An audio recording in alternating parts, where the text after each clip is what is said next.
Dialogue Guinée avec Jeunes Patriotes. Jeunes patriotes. Bienvenue pour cette analyse des sources que vous nous avez fait parvenir.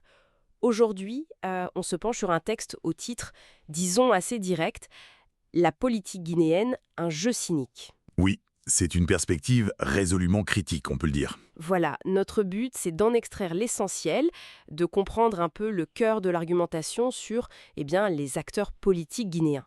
Quelle est l'idée maîtresse qui ressort d'emblée? Alors, le document démarre sur une opposition très nette. D'un côté, l'idéal, le politique au service de la cité, de la collectivité, et de l'autre, ce que l'auteur, lui, décrit comme la pratique dominante en Guinée.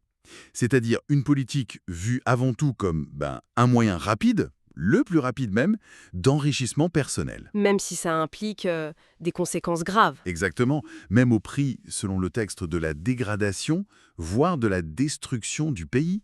C'est une affirmation, pour le moins, sévère. La source suggère donc que la finalité, ce n'est plus le service public, mais l'accumulation personnelle. Il utilise des mots forts, je crois, comme perdre sa dignité. Absolument, c'est un constat très sombre sur les motivations qu'il leur prête, et l'analyse ensuite, elle compare cette situation à ce qui se passerait ailleurs. Ah oui, Oui, en Europe, en Amérique, en Asie, l'auteur dit que, même s'il y a des problèmes là-bas aussi, évidemment, il y aurait des institutions plus fortes, plus contraignantes, qui obligerait un peu plus les politiciens à... à viser un certain progrès national. Voilà. Ce qui, toujours selon cette source, manquerait cruellement en Guinée, au point d'écrire, et c'est très violent comme formulation, que certains politiciens détestent la Guinée et méprisent le peuple. Waouh, c'est extrême comme propos. Et comment, d'après ce texte, est-ce que ces acteurs politiques arriveraient à leur fin? Ils pointent du doigt une stratégie particulière, non? Oui, tout à fait. L'instrumentalisation des divisions ethniques et régionales. C'est une accusation grave de manipulation cynique. Manipuler les tensions pour arriver au pouvoir ou s'y maintenir, c'est ça l'idée? C'est exactement ça. Et l'auteur appuie cela avec des exemples précis, des noms. Ah oui, lesquels par exemple? Alors, il cite Ousmane Gawel Diallo, une figure politique assez connue. Il rappelle ses propos passés sur un, je cite, « génocide des Peuls par les Malinké ». Des accusations très graves, effectivement. Très grave. Et le texte souligne ensuite sa position actuelle au sein du CNRD, donc la junte militaire, où il soutiendrait, d'après la source toujours, une répression qui viserait majoritairement des jeunes Peuls. Le contraste est saisissant selon l'auteur. Effectivement, si c'est avéré.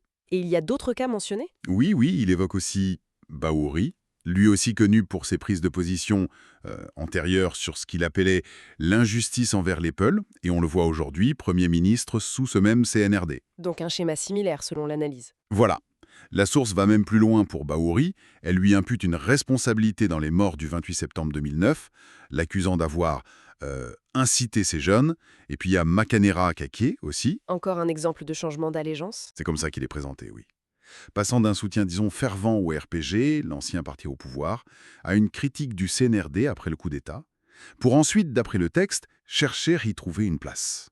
Donc cette idée de transfugisme politique, de changer de camp du jour au lendemain, ce serait présenté comme quelque chose de normalisé pour certains. C'est un peu ça, oui. L'objectif serait le poste avant tout, la cohérence idéologique ou même les conséquences des discours passés, ça deviendrait secondaire. Et ça concernerait beaucoup de monde, selon l'auteur. L'analyse est assez radicale là-dessus. La source avance un chiffre choc, 95%.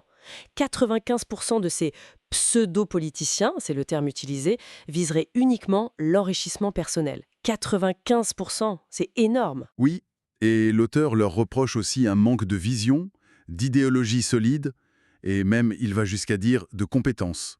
Il écrit qu'ils n'ont d'ailleurs même pas le niveau.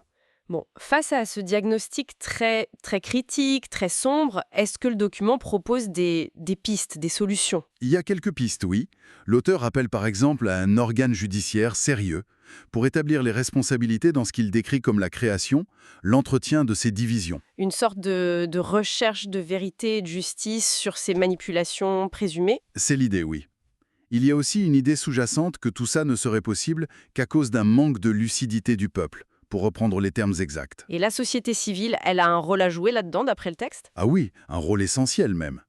Celui de contrer ce que l'auteur appelle la manipulation à grande échelle. Comment on y sait jouer?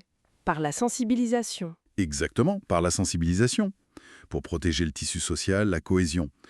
Et l'accusation finale, elle est particulièrement cinglante. C'est-à-dire? Il affirme que ces acteurs politiques auraient souvent des attaches à l'étranger, des passeports étrangers, leur famille bien à l'abri, pendant qu'il détruit la vie des peuples ici, en Guinée. Bon, pour résumer un peu, cette analyse, le document qu'on a parcouru aujourd'hui, il offre vraiment une vision sans concession de la scène politique guinéenne. C'est le moins qu'on puisse dire, oui. Il la dépeint comme marquée par le cynisme, la priorité donnée aux intérêts personnels au détriment du bien public et cette exploitation très dangereuse des clivages ethniques. C'est une analyse très dure, très critique en effet. Et elle soulève une question, implicitement surtout quand elle appelle à la sensibilisation populaire. Oui, si, comme le suggère ce texte, la prise de conscience collective est vraiment la clé, le levier pour déjouer ces manœuvres présumées, alors la question c'est comment ? Quelle forme concrète cette sensibilisation pourrait-elle prendre? Comment être efficace face à des stratégies décrites comme aussi profondément ancrées, aussi cyniques? C'est une question qui reste ouverte, je pense.